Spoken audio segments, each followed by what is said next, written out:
About 40 years back in 1979, uh, one of the officials in Sri Lankan government officials have visited one of the villagers in SOS India, Right. and he has seen the difference how SOS Children's Village works with children, and that was the initial thing took place. Thereafter, in 1979, a request was made to the head office in SOS Austria, and that's how the SOS started in Sri Lanka. The need was to be something different from a children's home.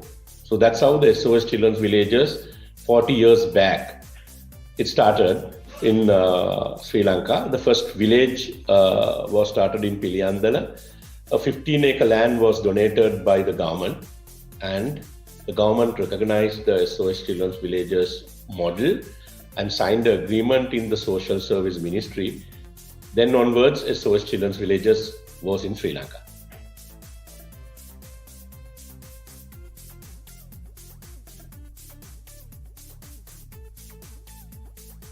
There are different things which works in SOS Children's Villages. SOS Children's Villages is the largest child welfare organization in Sri Lanka as well as in the world, and we are different from other places. The difference is the children have a place, second chance to live in a family. Right. When the children lose their parental care, they have another chance to get through SOS Children's Villages. What happens in SOS Children's Villages is when the children lose their parental care, they come back here and they get a foster mother, they get a house, the siblings can stay together, and they also have a community. So these are the basic principles behind SOS, and this is how SOS Children's Village looks like, and that's what the children get. Then also the bonding what they have with the SOS foster mother, it continues, and even after they leave the care, they have someone to fall back. Although the law of Sri Lanka says when they are 18, they are adults and they can SOS Children's Village need not to look after them, but we have a family bonding. That is the most important thing because they have grown up in SOS, and we have also social responsibility. That's where the SOS plays a different game when it comes to the other organizations. And when they are caregivers, they fall back because these mothers who have taken care, they can come and say hi to them, hello to them. Not only that, even these mothers are looked after by SOS and they are also retired and living in SOS. So what happens is a caregiver. Imagine I'm a caregiver, I can come back to the village and say hello to the mother who will be in the village in the retirement home. And there is a bond even after they leave. That's the difference in SOS Children's Villages. Then also we have another program where SOS Children's Villages work for children in the community who are at the risk of losing parental care. We call this program as family strengthening. Around 4,000 to 5,000 children all over Sri Lanka in our programs are living in that. The children who are at the risk of losing parental care is supported through this program so that they will not end up in a children's home or neither in SOS. That is our idea. So we work with the biological families, we support them and see that the parents doesn't lose their children, the children doesn't lose their parents, both ways. So this is another program, what we do. We also work towards the young adults, not only in SOS, even outside SOS. We have 4 vocational training centers. So we try our best to give them NVQ level 3, which is National Vocational Qualification 3. And we support them so that the young ones have some skill. These young ones have not had good academic background, maybe due to financial, maybe family reasons, certain other reasons, they have fall back from school. So what happens is if they don't have a skill, you are having a hard time to live in the society. So if you have a skill which is recognized by the government, which is also recognized by any other country, which is called National Vocational Qualification. It's there from 1 to 7. 7 is the degree level. Three is the basic level. Why we try to do three? That is our target group. So we have 4 vocational training centers. We support them in that way. So there are different programs in SOS where all the young ones, children are looked after and they are taken care of.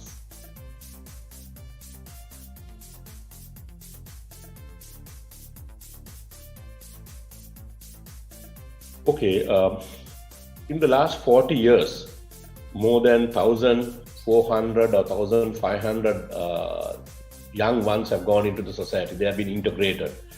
They came to SOS Children's Village when they were young, losing the parental care, and they have gone into the society. Out of which around 670 have married and settled down.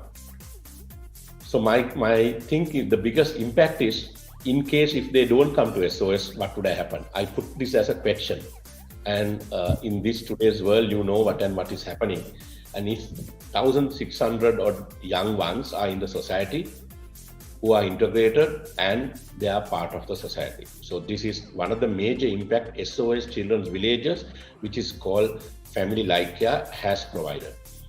Going further, we also have, as I told you, we have this family strengthening program where we support children who are at the risk of losing parental care. Out of this program, around 2,170 families have been graduated. When I say graduated, these families, the children were at the risk of losing parental care. They have been given a strong support for about 4, 5, 6 years, and they are graduated. They are now self-sufficient. They are in the society.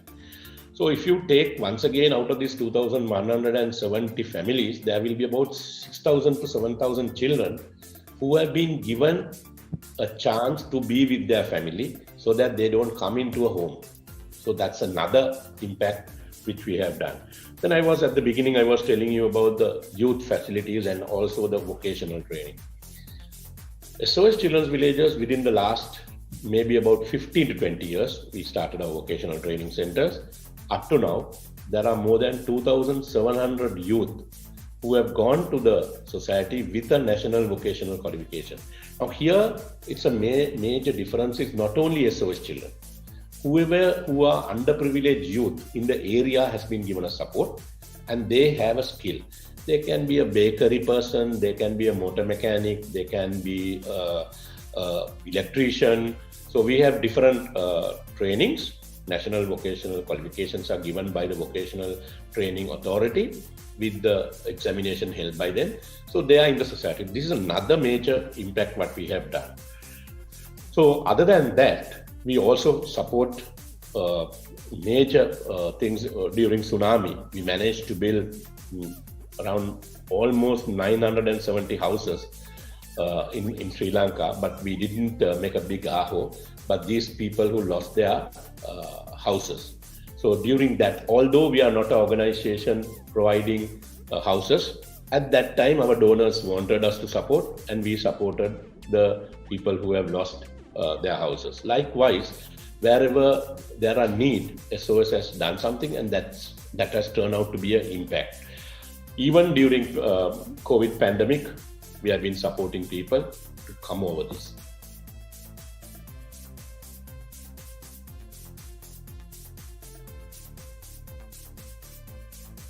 Yeah, first of all, the major milestone is, as I told you a little bit earlier, about the impact, about the family life care.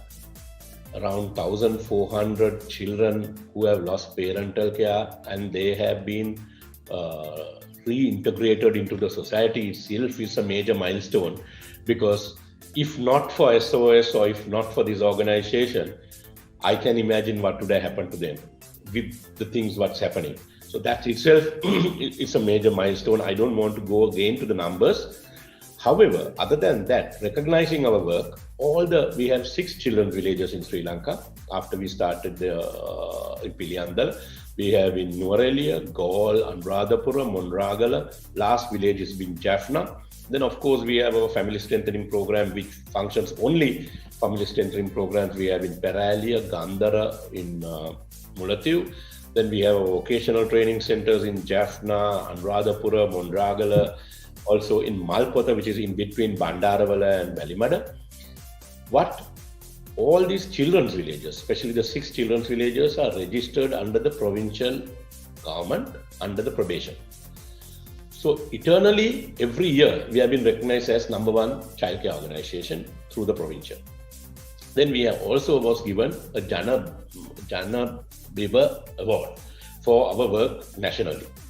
Then our vocational training center was given an award, a presidential award for doing private sector vocational training for the needy, and we became first in all island.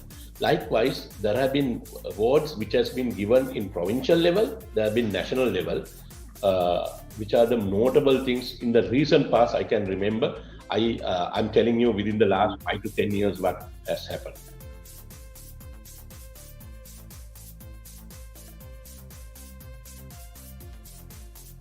This is something we are so proud up to now, I would say.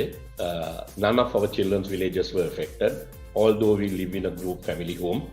Normally what happens is when you live in a group family home, it affects a lot. Moment we got to know, we did a very good awareness program for the kids as well as the SOS mothers and co-workers. So that was the first thing. Whatever the guidelines given by the state, it was transformed into our local languages and it was told, and we played a model like I being the national director, I don't go into any of the children's villages. When I don't go, no one else can go. So the rule goes like that. So that the villages were closed, but we were outside, we were supporting the people who were inside. Like we were trying to give materials, food stuff, educational, all those. That was the initial state. When there was a little bit, lockdown was little bit released, we managed to digitalize the whole village. Every village was digitalized with a computer given to every house in every village, which made the children get into their online studies. So this was another achievement we came across, digitalizing the children's villages. Then of course, as you know, we also, the children get a little bit frustrated on online and being in the house. It's not easy when you have 1,000 children over 6 villages. So we did it a little bit different ways. We started an art competition online. And they were selected not by SOS. We involved outsiders online, which was possible, and they were given prizes, and it was very appreciative. Then we went on like that. We did a dance competition, which was on a very high level. Then we did a drama competition. So every two months, we do some competition through online to keep them occupied, so that they are happy and also they are, other than the education, they go on like that. So that's something that we did. Now we didn't also forget the family strengthening, although they are not in the villages. We managed to give them dry rations through our known people or Grama Sevaka. Every 2 months, we gave them dry ration packets. We have given more than 5,000 packs now to our families. And we keep them online because they also have, we call it ICT for D. Every family, we send a message, how are you now, whether anyone in your family is affected. So that's one part also we did. And on the children's village, we also did a lot of child safeguarding awareness, which is very, very important as of now, the way things are happening. So we were, from the start, we were doing a lot of child safeguarding awareness. One part. Other thing, online studies awareness was the second part, because when they are digitalized and when they work in online, young ones get into certain things, because our system is like that. They go into certain sites. So we have given them a lot of awareness on that side. Other than that, for the young boys and girls, we also gave leadership training, how to face an interview, things like that was going on. Although during the pandemic, in the meantime, we managed to do a complete, every village was given a budget, and sanitization was done completely.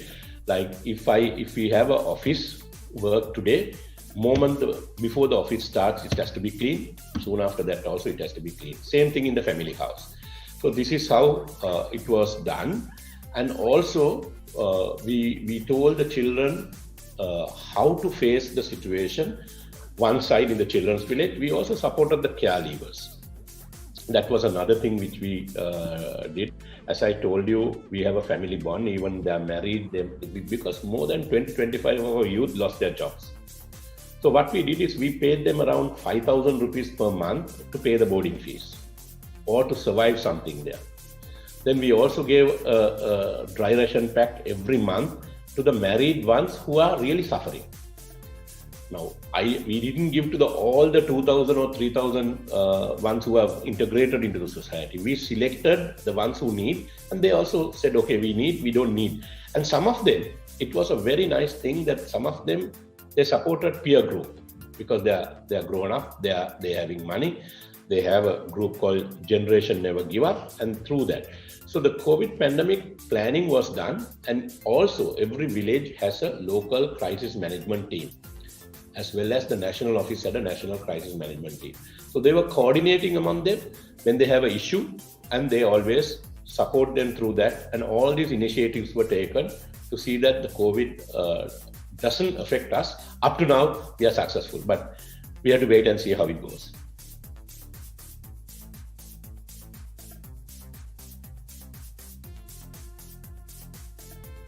This is something, as I told you, we have done all this, but it's very costly. It's very time taking. So this is where most of the corporates can play a role, not only by finance, in different ways. Maybe if they are good, because there have been some corporates who have come and supported some individuals who are very good in giving awareness. They have spoken, they have told the children, we can do this online. So that's something people have started. Some corporates have supported us in different ways. And we look forward for more and more support so that we can get this help and see that the COVID doesn't get into doesn't affect the children's village. In the meantime, we are also trying our best to find and to help the young ones by giving reskilling. Now, I told you around 20-25 youth have lost their job. Mostly they have lost who are working in the tourism industry. So because they have either have bakery course they have done, or they have done hotel management course or hospitality course, something like that, and they are working. So now we are doing a reskilling program again to have another skill. Maybe it can be electrical, maybe it can be flower making, some self-employment training, maybe entrepreneurship, all this, but it is not started 100%. Now this is under planning phase. That's why I said a lot of corporates could support by giving employment after training or support them to train. So these are something it's in the plan, and it's starting by next month, and we are going to go ahead identifying the youth, what they could do as a reskill and support them. These are some of the plans we have in the pipeline, as well as we will continue our local management crisis team and see that awareness is mostly given and sanitation is continued. And we will try our also online studies will be upgraded. We are working towards that. We are also looking to get into smart boards if possible and see that our children get all the education. Because with all this pandemic, I'm so happy and proud. Our Mondragala village A-level children, more than 9 to 10 boys and girls sat for A-levels, and we have 100% results, 100% pass rate. So that means our online work, online digitalization has worked, and we have to go forward. If I say the national-wise results, we are at about 65%. So when you take the whole children's villages.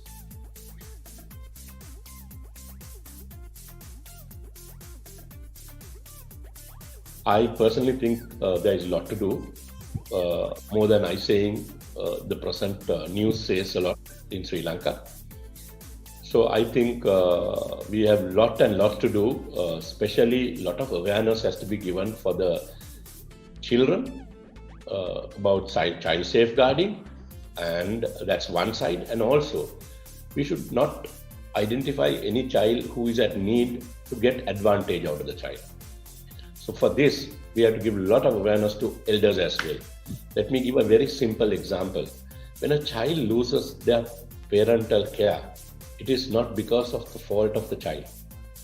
And how come we call that child a child who is unlucky, or there are single-use words which really hurts the child? How can you do that? It's not fair. The child is not the victim. It is done by someone else, and the child is ultimately blamed. So there's a lot of mind change has to be done, especially by the elders, as well as we have to give a lot of awareness to children. And there is a lot to be done at present, not only on child safeguarding, all the other things like employment skills, training, leadership, how to behave in a society, how the discipline has to come. Elders has to be done, middle age has to be done, then of course the youngsters has to be done. So there are a lot of things to be done which will support the children.